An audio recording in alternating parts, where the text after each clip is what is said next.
ቅዱስ ጳውሎስ እንዲላል ሆዳቸው ጣዖት የሆነባቸው ሰዎች አሉ ይላል። መጾም ሲያስፈልጋቸው የማይጾሙ ለነፍሳቸው ድህነት የሚያስፈልጋትን ነገር ማድረግ ሲጠበቅባቸው የስጋቸውን መቆም ይበልጥ አድርገው ትኩረት የሚሰጡ ሰዎች ሆዳቸው አምላካቸው የሆነባቸው ነውና እነዚህ ከእግዚአብሔር ውጭ የሚያመልኩት ሌላ ነገር አለ።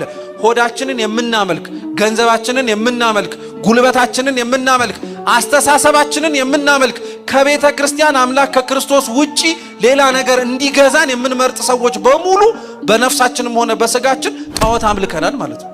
አፈረ፣ በጣም አፈረ።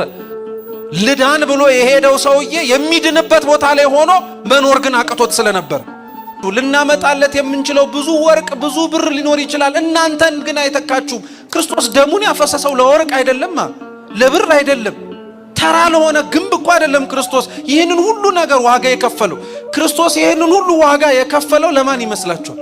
ለኛ እኮ ነው ደሙን ያፈሰሰው። መጽሐፍስ የሚለው ምንድነው? በገዛ ደሙ ገዝቷችኋልና እኮ ነው የሚለው። የሚለውጠው የኛ መመላለስ ብቻ አይደለም፣ ሊለውጥ የሚችለው የክርስቶስ ቅዱስ ሥጋውና ክቡር ደሙን። ስንፍናችን እስካልተላቀቀን በርትተን ወደ ቅዱስ ሥጋው ወደ ክቡር ደሙ እስካልተጠጋን ድረስ መመላለሳችን እንዲህ አይነት ጥያቄ እየፈጠረብን ልንዘልቅ እንችላለን። ሳናውቀው ዛሬ ከእግዚአብሔር ፊት ብንቀርብ ምን ብለን ልንመልስ እንደምንችል የማናቅ ሰዎች ነው።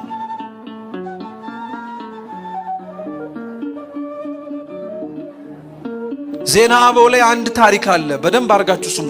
አንድ ልጅ ነው ይባላልና ሁል ጊዜ እናቱን ገዳም ገብቼ ካልመነኮስኩ እያለ አስጨንቃት። ሁሌ እናቱ ደግሞ አረተው ይብቃህ እባክህ፣ አሁን የምትኖረው ኑሮ ይበቃሃል፣ ይቅርባል። በፍጹም እኔ የነፍሴ ነገር ያሳስበኛል። ገዳም ገብቼ ካልጾም ካልጸለዩ ካልሰገድ የትህርምት ጽኑ የሆነ ህይወት ካልኖርኩ ምን ዋጋ አለው አለ።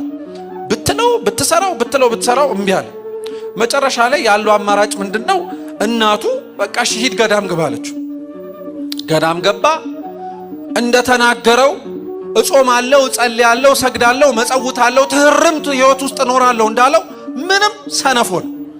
ስንት ሰው ከቤቱ ቤተክርስቲያን ውስጥ እኖራለሁ ብሎ መጥቶ ይሞታል ማለት ነው።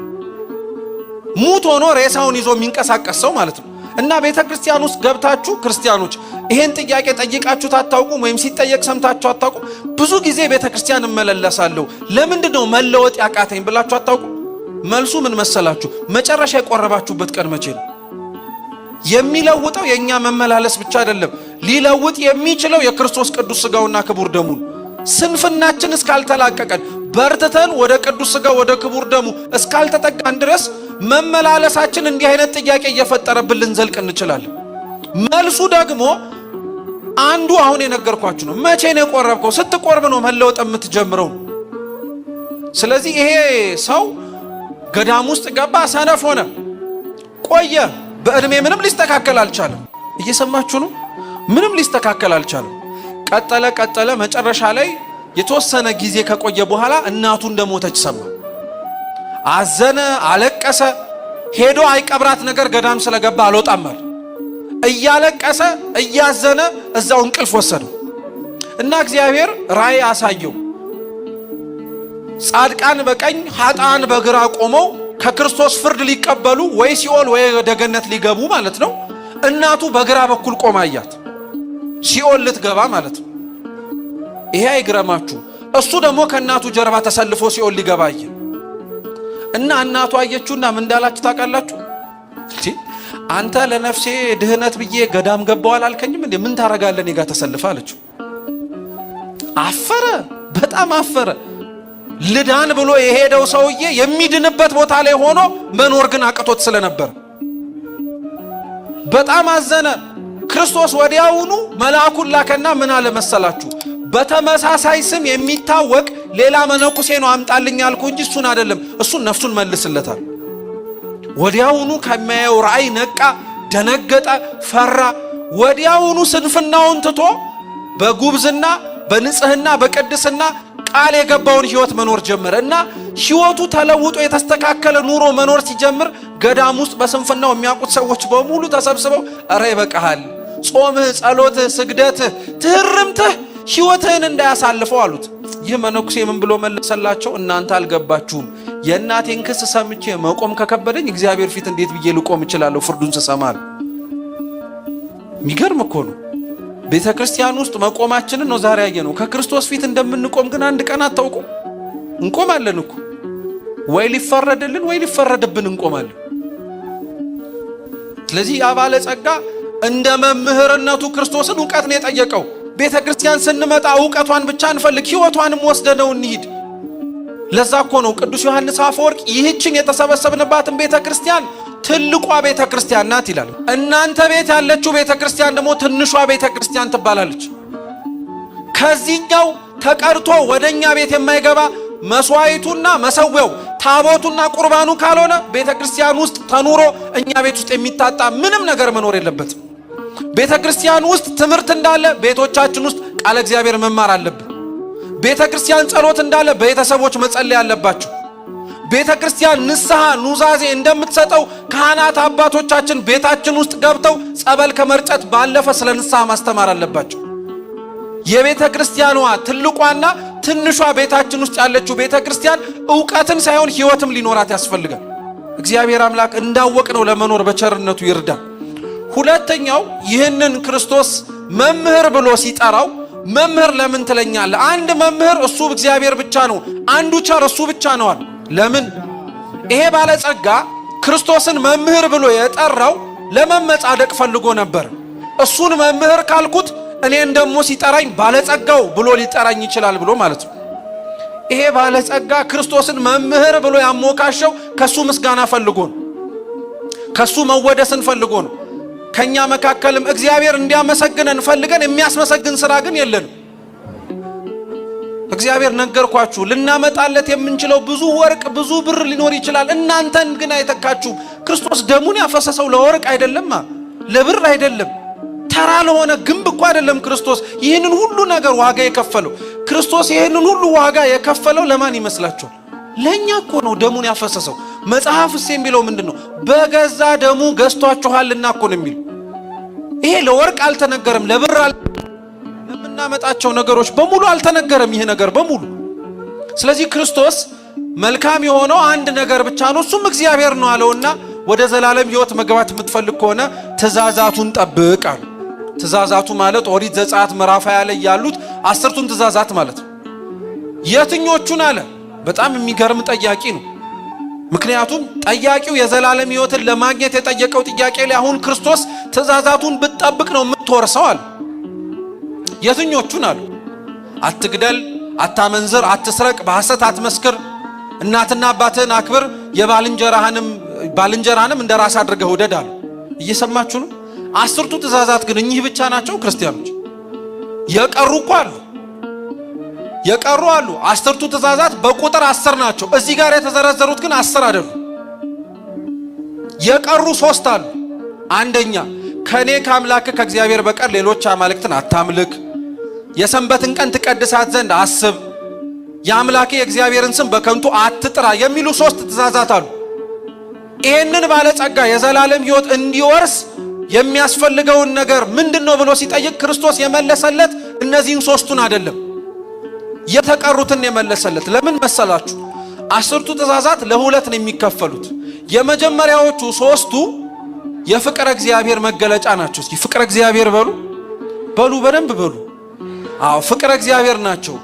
ከኔ ከአምላክ ከእግዚአብሔር በቀር ሌሎች አማልክት አታምልክ፣ የሰንበትን ቀን ትቀድሳት ዘንድ አስብ፣ የአምላኬ እግዚአብሔርን ስም በከንቱ አትጥራ የሚሉት ትእዛዛት ሰው እግዚአብሔርን መውደዱን የሚያሳይበት የፍቅር መገለጫዎች ናቸው። ሰው ባፉ እግዚአብሔርን እወዳለሁ ብቻ ማለቱ የፍቅሩ መገለጫ ሊሆንለት አይችልም። በስራ ተርጉሞ ማሳየት መቻል አለበት እንጂ። የተቀሩት 7ቱ ደግሞ ፍቅረ ቢጽ ይባላሉ። እስኪ ፍቅረ ቢጽ በሉ እንጂ። ፍቅረ ቢጽ ደግሞ ማለት ሰው ሰውን መውደዱን የሚያሳይበት መንገድ ነው። እንግዲህ ልብ ብላችሁ ከሆነ ክርስቶስ የዘላለም ሕይወትን እንዲወርስ የጠየቀውን ባለጸጋ ለእግዚአብሔር ፍቅርህን መግለጽህ ብቻ በቂ ነው አላለው። ከሰው ጋር ስትኖር ለሰው የምታሳየውን ፍቅር ነው እኔ የማየዋል። ለምን መሰላችሁ?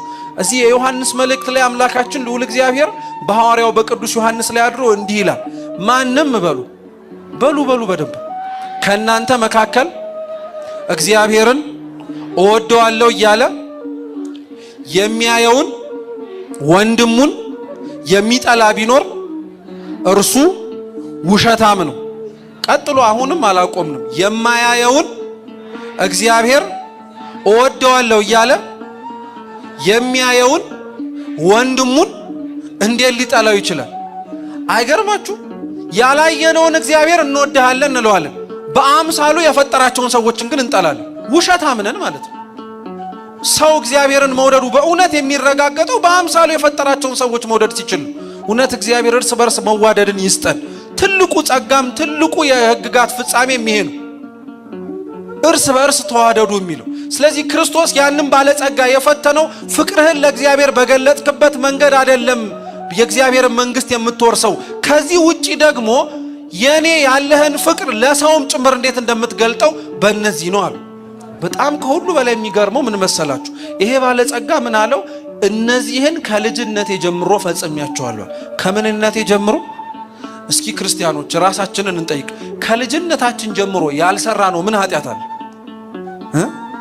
ምናልባት አሁን እንደዚህ ሲባል አንዳንድ ሰው አይ ሁሉንም ኃጢአት ሰርቼ ሊሆን ይችላል፣ በፍጹም ግን እኔ ከእግዚአብሔር ውጪ ሌላ አምላክ አምልኬ አላቅም ሊል ይችላል። ስሙ በደንብ። ጣዖት ማምለክ ማለት የሆነ የአሕዛብ ቤት ቆሞ የነሱ ስርዓት አምልኮስ መሳተፍ ብቻ አይደለም። ቅዱስ ጳውሎስ እንዲህ ይላል፣ ሆዳቸው ጣዖት የሆነባቸው ሰዎች አሉ ይላል። ሆዳቸው ምናቸው? መጾም ሲያስፈልጋቸው የማይጾሙ፣ ለነፍሳቸው ድህነት የሚያስፈልጋትን ነገር ማድረግ ሲጠበቅባቸው የስጋቸውን መቆም ይበልጥ አድርገው ትኩረት የሚሰጡ ሰዎች ሆዳቸው አምላካቸው የሆነባቸው ነውና እነዚህ ከእግዚአብሔር ውጭ የሚያመልኩት ሌላ ነገር አለ፣ እሱም ሆዳቸው ነው። ሆዳችንን የምናመልክ፣ ገንዘባችንን የምናመልክ፣ ጉልበታችንን የምናመልክ፣ አስተሳሰባችንን የምናመልክ፣ ከቤተ ክርስቲያን አምላክ ከክርስቶስ ውጪ ሌላ ነገር እንዲገዛን የምንመርጥ ሰዎች በሙሉ በነፍሳችንም ሆነ በስጋችን ጣዖት አምልከናል ማለት ነው። እሺ ችግር የለም፣ እኔ የእግዚአብሔርን ስም በከንቱ አልጠራውም የምንል ላንኖር እንችላለን። የእግዚአብሔርን ስም ይቅርና በቅድስናው በውሸቱም መሃል ላይ እንደምንጠራው የሚደንቅ እኮ ነው። ውሃውን ማየገቦ የሚያረገውን፣ ህብስቱን ስጋ አምላክ የሚያረገውን፣ ወይኑን ደማ አምላክ የሚያረገውን የተቀደሰውን የእግዚአብሔርን ስም እኛ እኮ ለምንም አይነት ነገር ነው የምንጠራው። ለምንም አይነት ነገር እንደተሰማን ማለት ነው። የእግዚአብሔርን ስም በከንቱ ጠርተነዋል። የሰንበትን ቀን መች እናከብራለን እኛ? የሰንበትን ቀን ማክበር እኮ ማለት ሰንበት ሲመጣ ከልጆቼ ጋር የማሳልፍበት የረፍት ጊዜ ነው ብቻ ብለን እቤት መቀመጥ እኮ አይደለም። የሰንበት ቀን ለነፍሳችን የምንኖርባት ቀን ናት። ሌሊት በቅዳሴው ቀንም ደግሞ እኛ ክርስቶስን ሊመስሉ የታደሉትን ሰዎች የምንጎበኝበት ነበር። የተራቡትን የምናበላበት፣ የተጠሙትን የምናጠጣበት፣ የታረዙትንና መሰል መልካም ነገር የምናረግበት። የሰንበትንም ቀን ሽረናል። እናትና አባታችሁን አክብሩ ሲባል እኔ እናትና አባቴን ቀና ብዬ አይቼ አላቅም የሚል ሰው አለ። ጥሩ ነው። እናትና አባት ግን የሥጋ ብቻ አይደለም፣ ካህናት አባት ናቸው፣ እናትም ጭምር ናቸው። ካህናት አባቶቻችንን እናከብራቸዋለን። እንደኛ እኛው አይደል እንዴ ሰድበን ለሰዳቢ የምንሰጣቸው? ገመናቸውን ገልጠን አሳልፈን የምናሳየው እኛው አይደለን እንዴ? መሸፋፈን የከበደን ሰዎች ማለት ነው። መሸፋፈን ማለት ኃጢአትን መክደን አይደለም። እኛም በሰፈርንበት ሚዛን እንዳንሰፈር ሰውን ወደ ንስሐ ሊያመራ የሚችለውን ሕይወት ከመምራት ይልቅ እኛም የምናደርገው ምን አዲስ ዜና አለ ብለን ትኩስ ነገር ለማውራት ያለን ጉጉት በዚህ ዘመን ያለው ትልቁ ፈተናችን ስለሆነ ያልሆነውን እንደሆነ የሆነውን ደግሞ አብልጠን ነገሮችን ጨማምረን እናወራዋለን። እኔ ሰው ገድዬ አላቅም ምን ልኖር እንችላለን። ሰው መግደል ማለት ነፍስና ስጋውን መለየት አይደለም። ሰው ሊደርስበት የሚችለው ደረጃ አንተ ምንም ማትረባም ብለን ሞራሉን የገደልነው ሰው የለም። እኛ አልሰረቅንም ገንዘብ አንዲትም። እኔ ሐቀኛ ነኝ የሚል ሰው ሊኖር ይችላል። ገንዘብ ባንሰርቅ የእግዚአብሔርን ጊዜ አልሰረቅንም። እኔ አመንዝሬ አላውቅም ልንል እንችላለን። አዎ ከሴት ከወንድ ጋር ላንተኛ እንችላለን። ከእግዚአብሔር ውጪ ግን ሌሎች ነገሮች ትኩረታችንን ስበው ግማሽ ልባችን ከእግዚአብሔር ጋር፣ ግማሽ ልባችን ከምንወደው ሌላ ነገር ጋር አልተጣበቀም። በሐሰት አትመስክር ይላል። ማን በሐሰት ያልመሰከረ አለ? ሐሰት መመስከር ማለት ክርስቲያኖች፣ በነገራችን ላይ ሐሰት የሆነውን እውነት ማለት ብቻ አይደለም። እውነት የሆነውንም ሐሰት ማለት ኃጢአት ነው። ሐሰት የሆነውም እውነት ማለት ኃጢአት እንደሆነ ሁሉ የባልንጀራውን ቤት ማን ያልተመኘ አለ? ድሮ ሰው ቤቱን ነበር የሚመኘው፣ መኪናውን ነበር የሚመኘው። አሁን እኮ ገብቶ ውስጥ ሚስቱን ባሉን የሚመኝ ልጆቹን የሚመኛል። የራሱን ከማመስገን ይልቅ ባልንጀራውን ማን እንደራሱ የሚወዳለ? ተውት። ይልቅ እንደውም ሩቅ አንሂድ። ባልንጀራችንን መውደድ ይቅርና እኛ ራሳችንን እንወደዋለን እንዴ? ብንወደው እኮ ራሳችንን ኃጢአት እንደማንሰራ ታውቃላችሁ። ክርስቶስ ደሙን ያፈሰሰለት ሰውነት እንደተሸከመን ካወቅን እኮ ከኃጢአት ጋር ጥርሳችንን ነክሰን እስከ ደም ጠብታ ነበር ቅዱስ ጳውሎስ እንዳለው መጋደል የነበረብን የነበረው። እኛ ግን ኃጢአት እኮ የምርጫ ጉዳይ ሆኖልናል። በቃ እግዚአብሔር ይረዳናል እያለን ያላጠፋ ነው ምን ጥፋት አለ? ስለዚህ የዚህ ባለጸጋ ከልጅነት ጀምሮ ምንም ኃጢአት አልሰራውም የሚለውን ድምጽ ስትሰሙ እኛ ከልጅነታችን ጀምሮ ምን ያልሰራ ነው ኃጢአት አለ ብለን እንድንጠይቅ ያደርገናል። ተውት እሺ፣ ከልጅነታችን ጀምሮ ያላቋረጥ ነው ምን ጽድቅ አለ? እኔ ከልጅነቴ ጀምሮ ስጸልይ ነው ያደግኩት የሚል ሰው ይኖር ይሆን? ስጾም፣ ስሰግድ፣ ስመጸውት፣ ቅዱስ ቁርባን ስቀበል ወላጆች ልጆቻችንን እኮ ስንቴ እኮ ዋጋ እንዳስከፈልናቸው